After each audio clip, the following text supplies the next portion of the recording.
It was around noon in the middle of July. The air was unbearably hot and suffocating, squeezing tightly around my heart. Life's worries weighed heavily on me. Debts piled upon debts, leaving my mind restless day and night. Some nights I could barely sleep.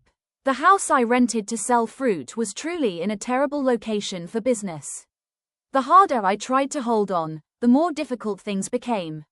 I had spent $20 million on repairs, yet not only was I unable to recover the investment, even making enough money to survive became harder and harder.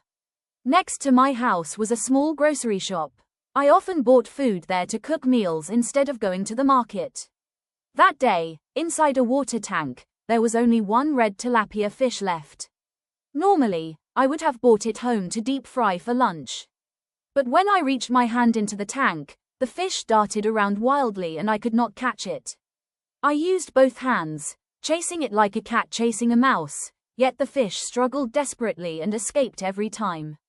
Then I thought to myself, when humans know they are about to die, they try to save themselves too. Animals are no different, so I decided to test this fish. I stopped trying to chase it. I pulled my hand out of the tank and casually said something that made everyone nearby laugh. "Fish, if you truly have wisdom, then stay still.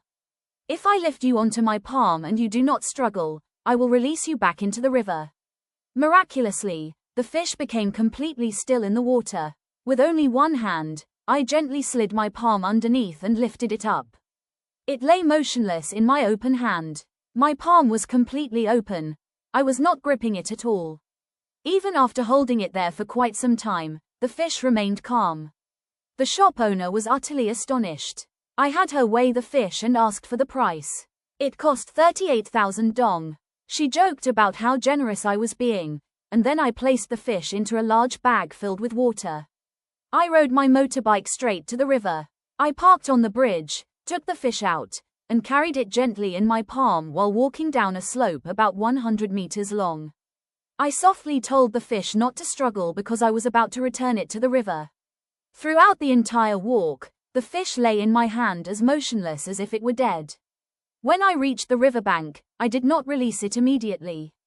Instead, I placed it on a patch of grass facing the river and said, "The river is in front of you now.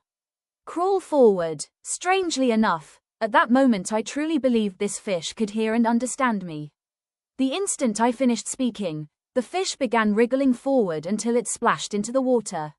Once back in the river, I thought the story had ended there, but it had not. The fish surfaced again, gulping water and breathing, turning its head to look at the person who had just released it from the shore.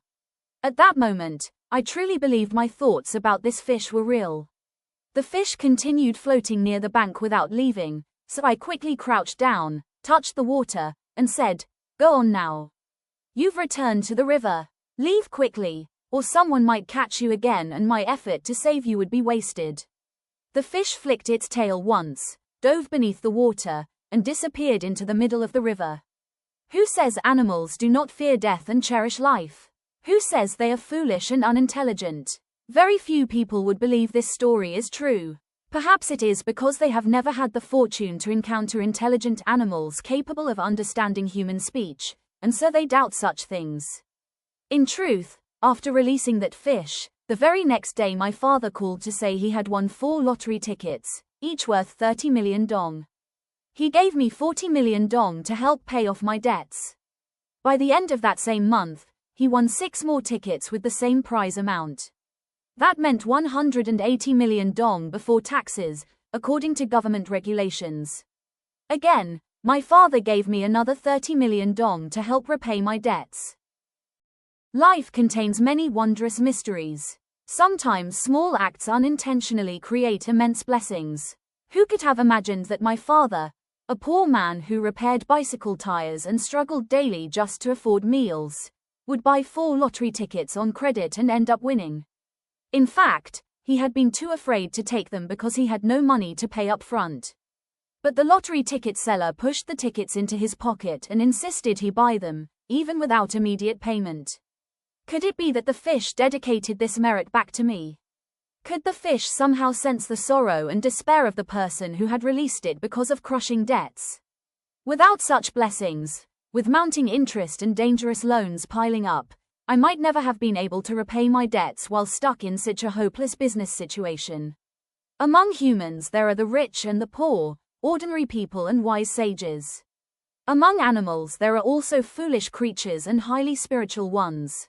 The fish in this story belong to the latter category, an extremely rare creature with powerful spiritual awareness. Releasing such a being is not the same as releasing ordinary fish.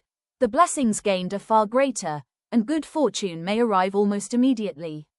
On the other hand, anyone unfortunate enough to slaughter such a creature may suffer instant karmic consequences. I once heard a story about someone who caught a rare white soft-shell turtle. Unusual and beautiful animals are often believed to possess strong spiritual awareness, and brought it home to butcher. Soon afterward, that person became gravely ill and suffered terribly until death.